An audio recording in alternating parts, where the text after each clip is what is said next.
Yeah, Jay Will, I got to agree with you on that one. I think, for me, they should definitely stay on him. You also traded the guy who led the playoffs last year in scoring, rebounding, and assists.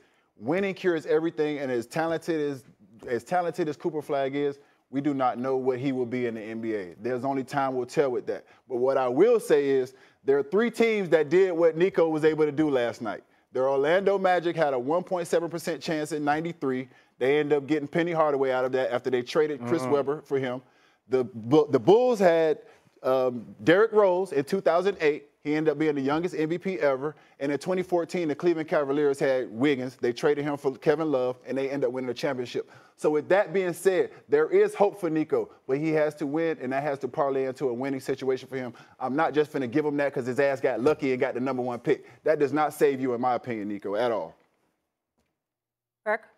If hold on, before the draft lottery, I would agree with both of y'all that the window for him to win the championship in the next 2 to 3 years, that he has to win a championship in the next 2 to 3 years.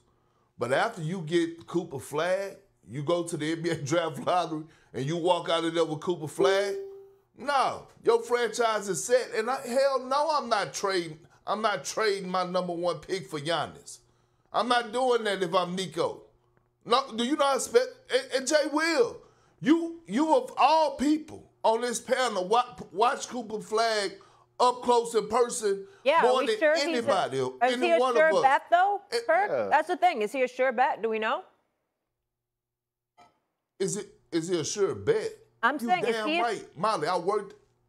Listen, I was in the room last night. You know what I mean? If I look a little sleepy, damn it, that's because I got in at 1:30 this morning. I was in Chicago working the lottery last night.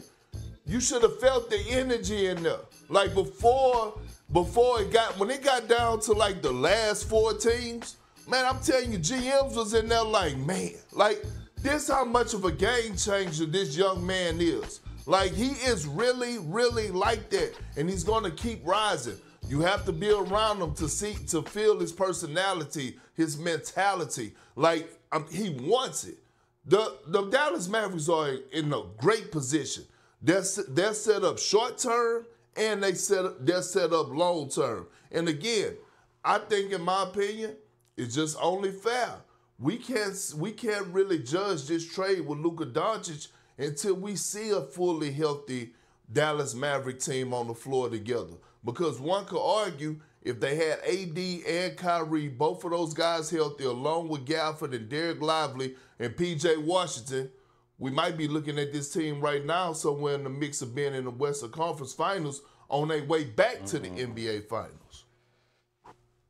And all those names you named is another reason why we have to see how Cooper Flagg fits into that situation. Because of the P.J. Washingtons, because of the Max Christies, because of the Najee Marshalls, because of the Caleb Martins. These are all wing guys who pretty much play the same position. But what I will say to you, Perk, is we acting like Giannis ain't still in his prime. We acting like Giannis ain't a former MVP. We acting like Giannis ain't a defensive player of the year. We acting like Giannis ain't one of the best two-way players, if not the best two-way player that we've seen. Definitely one of the most dominant. So what you're saying is we're going to turn down the opportunity to get a player who's won a championship in a small market, has done it by himself, and bet on a young guy. And that says nothing against Cooper Flagg. But we just talking about the now. How can we pass up on that, Perk? How you pass up on that? This is what I'm explaining. You always take deals, Perk. I know you always down for a good deal. You don't never pass up I ain't never seen you pass up a deal, Perk. I never pass up a deal, but I don't believe Giannis, like the Dallas Mavericks, are a team that is on Giannis' wish list. Like, he's not trying to get down to Dallas. And I'm going to tell you this. Giannis want to go to a team that Giannis can control, right? Like, the Dallas Mavericks, yeah, you could have, Kyrie may have a little say-so, AD may have a little say-so, but Nico's running the ship. And what I'm saying is that I don't believe Giannis wants to go to Dallas. Where do you think he wants to go? I believe that Giannis he wants to stay on the East Coast. Giannis wants to stay in the Eastern Conference. Yeah. Like, he's not trying to go out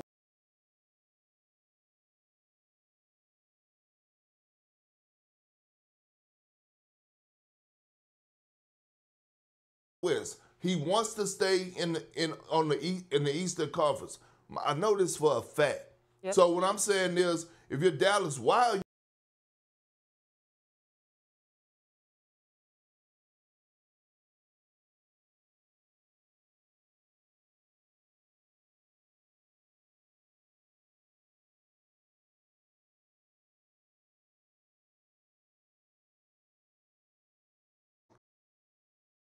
with this young man in Cooper Flagg? He's only 18 years old, Molly.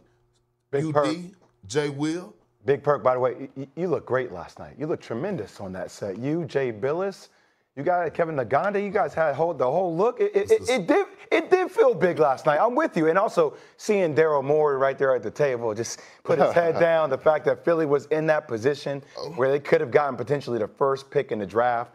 And you are right. There is something about having a guy like Cooper Flagg on his rookie contract, because that allows you to dance around some loopholes with the salary cap, second apron. You are correct in that mode. But I will say this. You are correct again that I have seen Cooper Flagg a lot.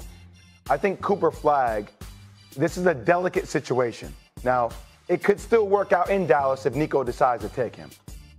But I do think there are some places, and UD, you know this, and KP, you too, because we've all gotten drafted.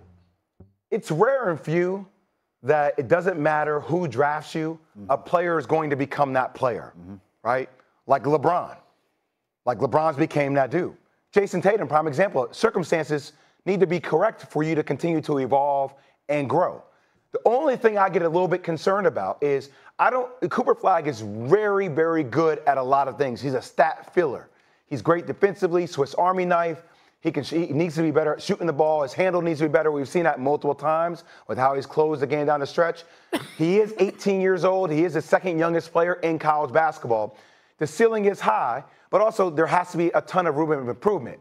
I don't know how I feel about him being a role player right away on a world championship team, if that is the right environment for him to continue to work to mature into the player of being a superstar in the league. I get worried about him settling into being I'm just telling you how I feel about it. I'm not saying anything about who said what. I'm saying for somebody who's seen it up close in person several times this year. I just worry about him settling into that role player initially on a stage like that, instead of having a lot of reps, instead of having a lot of the right skill development and all these things around him the right way, and settling into figuring out the league instead of being involved in, I have to win a championship now. That's all. What? Yeah, you and UD. Look, I love y'all to death. It's fair to say that, Perk. It's fair to say that, Perk. Y'all really tripping. A role player. Hey, where you D at? Where you D at? I don't want to. Look, now.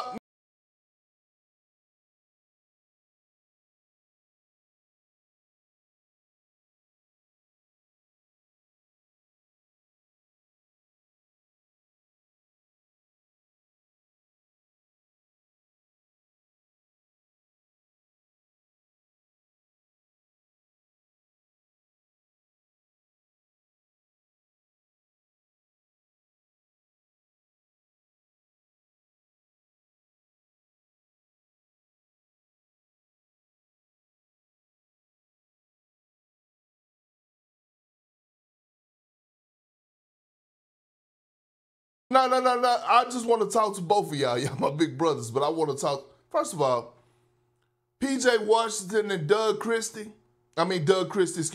Christie. Hey, nobody trying to hear that. This Cooper Flagg stepping right into a starting role. You seen that reaction in that dinner last night? They the ones that got to worry about playing time. He's going to play 30-plus minutes. Right? Like, you ain't drafting him number one, and they're going to draft him. Otherwise, Nico ass really would be grass if he don't. He's going to draft Cooper Flagg. So, at the end of the day, he's going to be the starting three. He's going to be that wingman out there. Again, yes, is it room for improvement? But they're going to allow him to be able to grow through his mistakes. We don't know when Kyrie Irving is going to come back. I'm expecting Kyrie Irving to come back probably December, January, right? When you look at his ACL injury and not being rushed, that's give Cooper Flagg all the time in the world. He's going to have the ball in his hands. Him and Anthony Davis is going to be their team until Kyrie get back. And you said this about the Achilles. It take a year and a half 2 years for you to get back to your normal self. The Mavs are set up just fine with Cooper Flagg and AD leading the charge until Kyrie Irving gets back. P.J. Washington and Max Christie, they got problems. They got their own problems to worry about. Hey, Perk, let me say this. I'm not saying drafting Cooper Flagg is the wrong thing. You definitely draft Cooper Flagg with the #1 pick. I'm just saying off what Jay Will said. If you have the opportunity to get a Giannis who is a whale, and I take this from the great Pat Riley, any chance you have to get a whale, you go get a whale. And you figure out the rest of the things later. And that's all I'm saying about that. Fair enough. Yeah, no, I'm with y'all, but I don't think Giannis want to go there. Where Giannis want to go? That might be a great point, Perk. Where Giannis I want think to go? you should go to the Brooklyn Nets. You want to go down south? Molly, serious. they're Toronto. Don't sleep on Toronto. I'm telling Toronto would be Messiah interesting. Ujiri, you got to watch him. You got to watch Messiah. Perk, you talking like you go know to a something. rebuild? Talking like you know Toronto's a something good over there, city. They Perk. want to go to a Talking rebuild? like you know something.